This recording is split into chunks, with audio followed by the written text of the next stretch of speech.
Welcome po sa ating channel, The Kentoic Be Creative.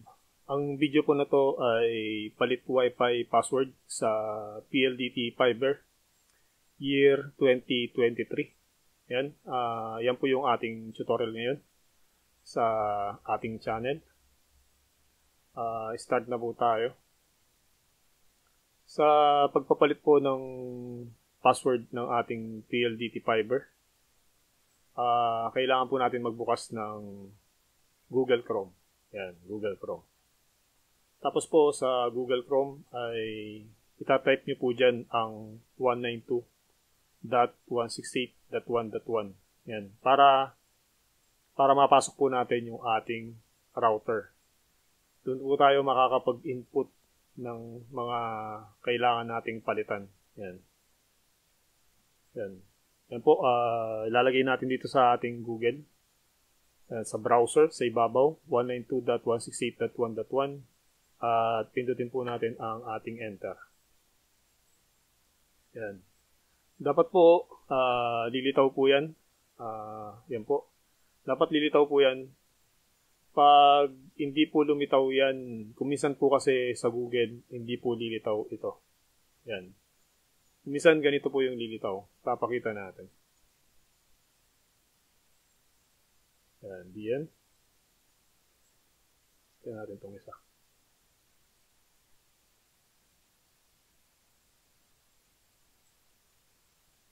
Yan, para makompleto lang yung tutorial natin, kailangan natin ipakita ito. Yan, papansin nyo, nagbukas tayo ng Google dito sa ating ni-record. Yan, type tayo ng 192.168.1.1. At ayan po yung lumitaw. Your connection is private. Yan. Tuloy natin yung video. Yun. Kita nyo po dyan na pinindot natin yung advance. Yan. Pinindot po natin yung advance. Yan. Tapos yun, proceed to 192.168.1.1 unsafe. Yan. Yan. Doon po lumitaw yung ating PLDT Home Fiber na portal. Yan po. Dito sa username, yan, naka-type natin yung admin dyan. So, tatanggalin muna natin yung video natin. Yan po.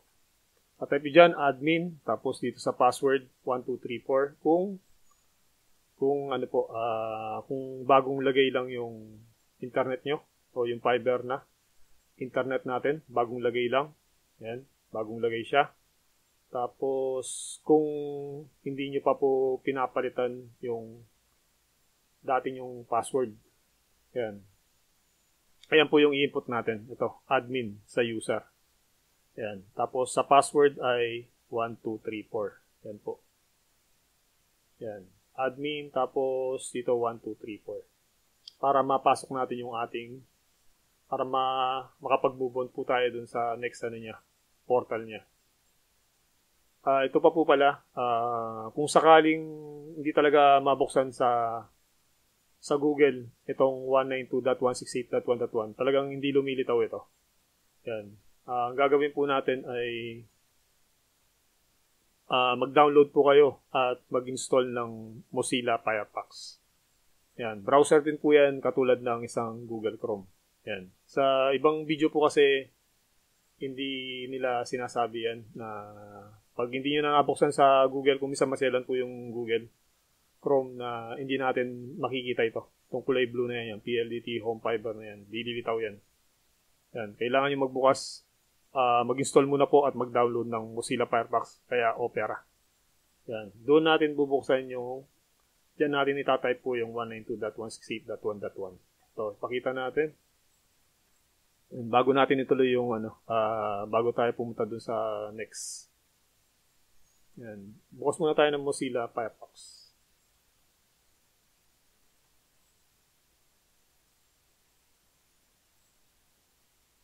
Pag hindi po natin ginawa to,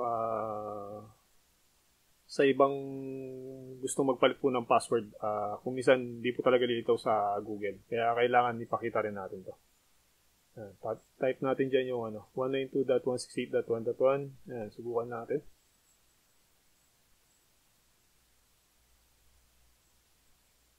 subukan lang natin.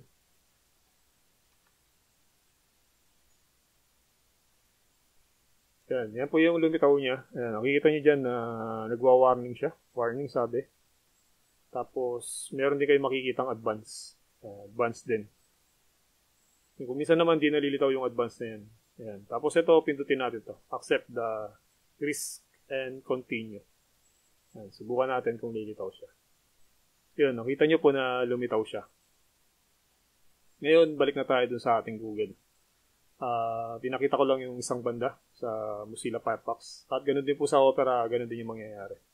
Pag hindi nyo nabuksan sa Mozilla, lipat kayo ng Opera. Yan. At pwede rin po pala sa cellphone. Yan. Meron din tayong ginawang video para magpalit ng password sa cellphone.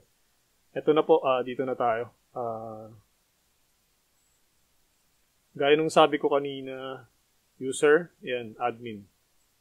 Yan, admin. Ito po, automatic to, admin, palaging admin yung sa taas. Yan, admin. Hindi nagbabago yan, small letters. Tapos, 1, 2, 3, 4, dito. Yan. Pag nireset nyo yung router nyo, yan, halimbawa po, nireset nyo yung router nyo, yan, babalik sa dati. Ito, admin at 1, 2, 3, 4. Kung nakalimutan nyo na po yung password nyo, yan lang po yung gagawin nyo. Yan, admin tapos 1, 2, 3, 4. Ito yung larawan para makita nyo pa yung ano. Yan. Ito yung router natin na PLDT Fiber. Sa ilalim po niyan, may makikita kayong sticker. Yan. Ito yun.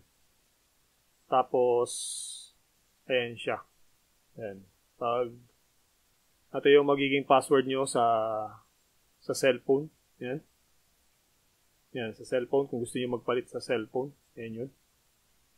Ito yung sa ibabaw niya. Yan. Makikita nyo doon sa cellphone nyo pag nag-search kayo ng Wi-Fi. Tapos ito yung password. Yan, password. Tapos ito na naman sa cellphone doon sa ibabaw. Pag nag-search kayo, ito yung lilitaw. At ito naman yung password niya. Yan, security. Yan, nasa ilalim po ng router yan. Ngayon po, ayun na yung lilitaw. Babasahin nyo lang po yan dyan kung, ayan, nakalagay dyan 12 to 32 characters. Admin. Ayun po yung username natin. Username tapos old password. Yan, old password tayo. Ayun nga po yung sa old password, ito yung 1234. Yan, input natin yung 1234. Yan, old password. Tapos dito babasahin nyo muna to. 12 to 32 characters nakalagay. So, minimum po natin ay 12 characters hanggang 32 characters. Huwag kayong bababa ng sa 12 po. Yan, kung 11 lang yung tinype nyo. Ito po, balik po tayo, mga boss. Dito na po tayo sa portal ng PLDT Fiber. Yan. Login. Ito na po yun. Username, kanina in-input po natin itong user. Sa user ay admin. Yan. Yan po yung admin. Tapos dito po tayo sa old password. Old password po natin yung in-input natin kanina. 1, 2, 3, 4. Yan. 1, 2, 3, 4. Tapos dito po, mag-i-input na po tayo ng new password. Yan. Minimum po ay 12. Huwag po kayong bababa ng 12 characters. Yan. Dapat 12 siya. Pag 11, hindi pwede. Yan. Uulit lang. Uulit lang po siya. Tapos dito sa pangalawa ay uulitin lang po yung nilagay natin na password. Ito pong part na to, yan po yung pag naglalagin tayo dun sa portal mismo. Yan, ito yun. 192.168.1.1. Yan. Yan, ito po yun, admin. Tapos pag pinalitan nyo na yung password dito, hindi nyo na magagamit yung 1234. Unless po kung nakalimutan nyo, i-reset nyo lang ulit yung ating router para bumalik siya sa 1234. Yan. Basta yung gagamitin na po dyan yung bago nyong password. Yan. Balik po tayo dito. Ang ilalagay natin ay eto. Libre Wi-Fi 1, 2 at. Bilangin natin kung ilan siya. Yan. 5. Tapos hanggang dito. 10. Tapos 2 at. Yan. Meron tayong saktong 12 characters. Yan, bibilang po natin. Libre Wi-Fi 1, 2 at. Yan, type natin dito. Libre, capital. Yan. Libre. Wi-Fi. Tapos, 12. 12, tapos at. Yan, ulitin natin. Libre. Wi-Fi. Tapos, 12, at. Yan po. Tapos dito po, SSID name.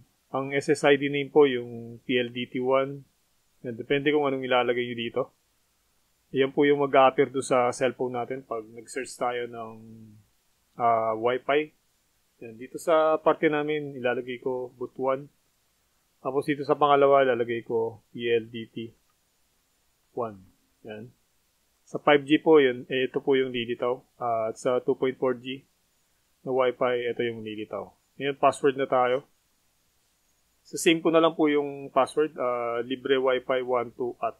Yan, kakopy natin, subukan natin kung pwede. Yan, tapos yung sa kabila, yun pa rin. Libre Wi-Fi 12 at. Tapos subukan natin din sa pangalawa kung pwede rin siya. Yun, hindi siya pwedeng i-copy paste. Yan, ayaw niya. Tapos dito rin po pala ay sa SSID name, mapapansin nyo 1 to 32 characters. Kaya pasok yung atin na boot1, 5 characters siya. Tapos dito, huwag din kayong bababa ng 12 characters. Yan. Meron siyang, yan po. Meron din siyang limit. Tapos dito, papakita ko na rin. Meron siyang, for combination. Capital letter. Ito, libre. Yung L, capital. Tapos small letter. Tapos 1, 2 number. At yun, meron tayong sign. Ito po yung mga sign. Susubukan natin para makita nyo. Dito, i-input ko po puro number. Ito. 1, 2, 3, 4, 5, 6, 7, 8, 9, 0, 1, 2. Try po natin. Yan. Pasok sa 12 character. Yan. Input natin 1, 2, 3, 4, 5, 6, 7, 8, 9, 0. Tapos 1, 2. 1, 2, 3, 4, 5, 6, 7, 8, 9, 0. Tapos 1, 2. Try natin kung anong mangyayari. Apply natin. Yan. Ayan po yung lilitaw. Sinasabi dyan, the password needs to contain the following 4 types of character. Yan. Yung 4 types of character po na sinasabi niya, dapat meron kang capital letter. Tapos meron kang small letters. Yan, meron kang numbers. Yan. At ito yung mga sign na pwede. Yan, yan po. Yung mga sign na pwede pa. Dapat kumpleto yung 4 na yan, meron ka dyan. Kahit isa-isa lang yan. Yan, subukan natin. Dito tayo nagkamali. Dito siya mali. Ilalagay lang natin ulit yung libre Wi-Fi 12 at. Yan, try natin. Capital, libre Wi-Fi 12, tapos at. Palitan natin sa ilalim. Ganun pa rin. Libre Wi-Fi, tapos 12, tapos at. Yan, subukan natin i-apply kung pwede na. Yun.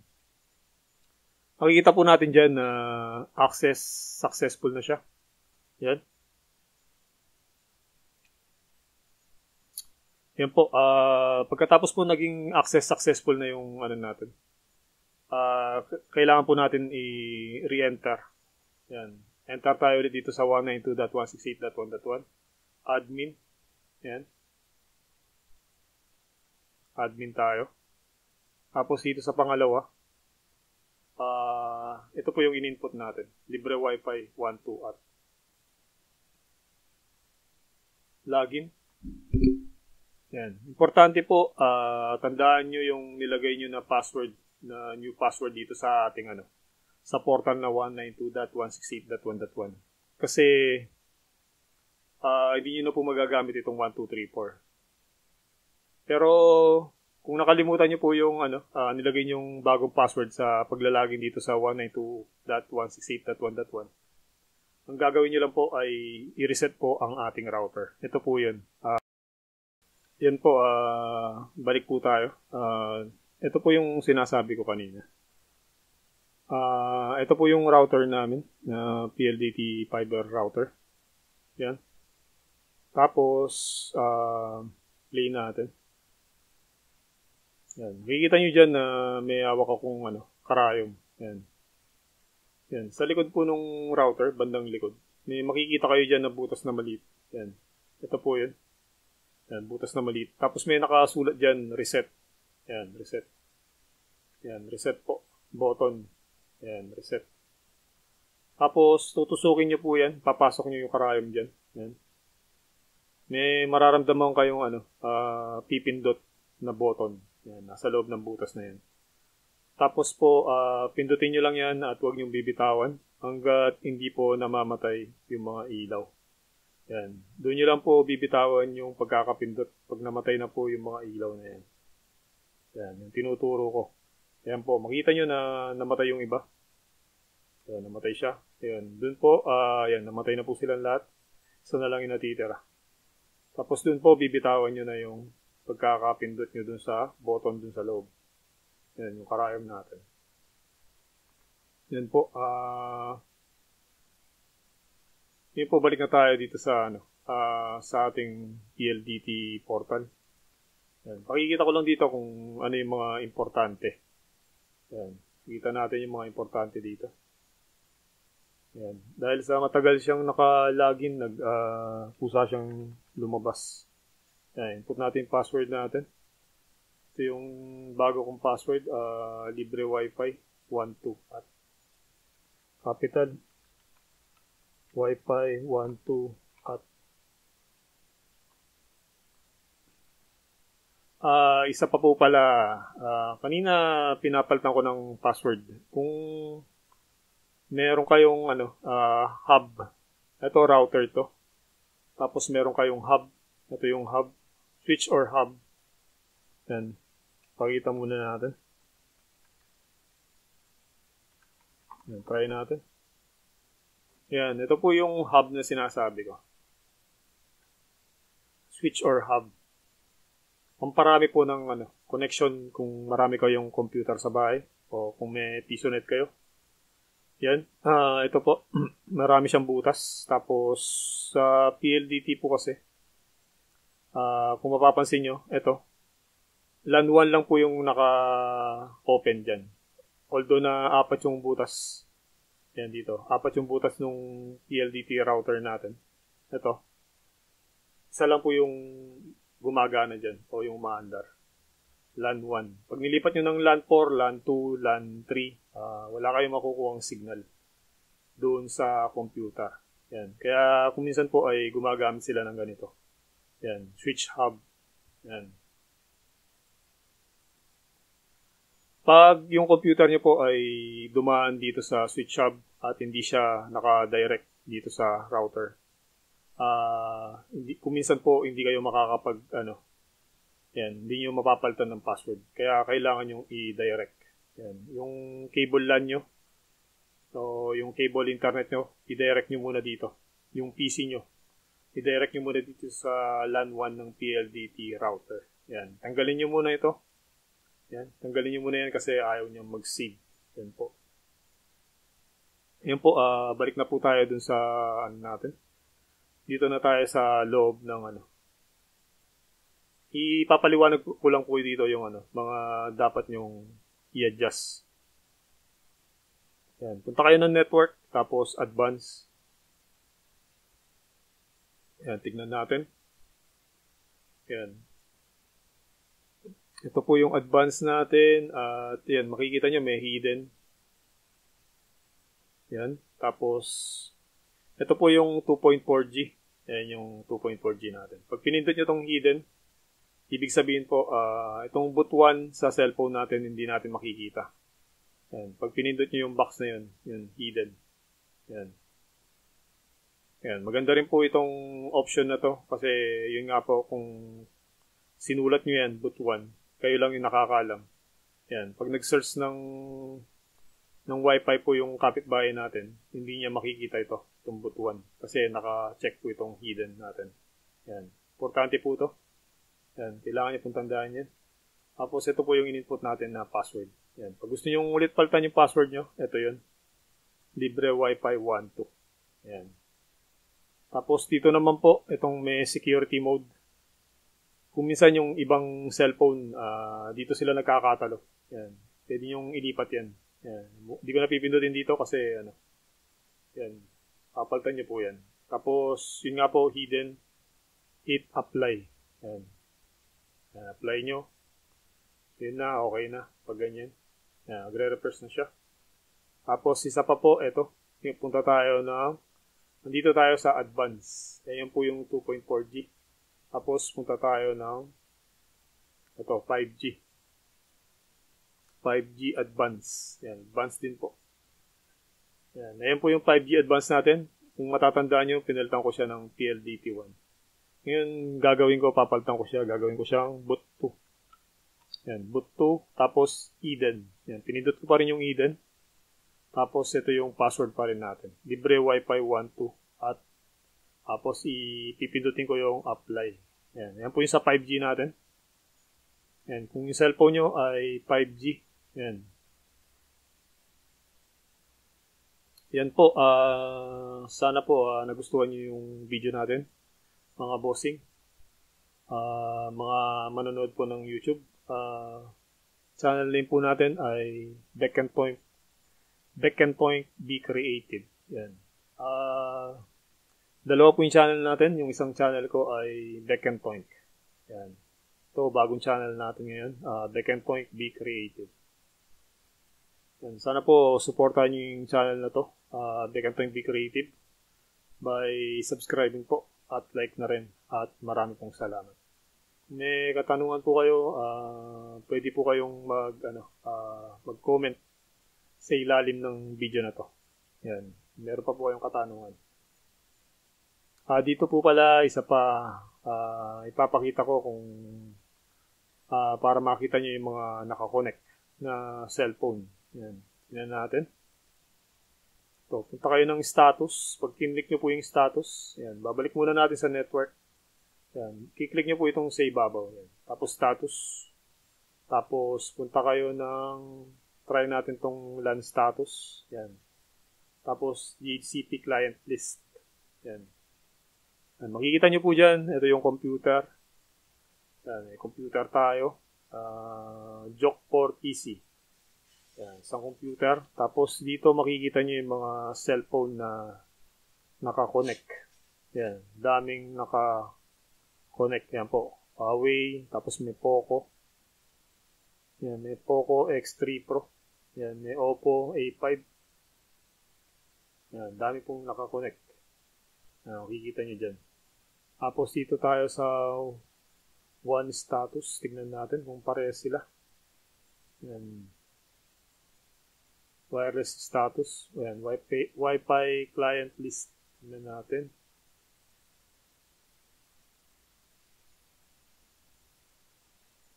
LAN status.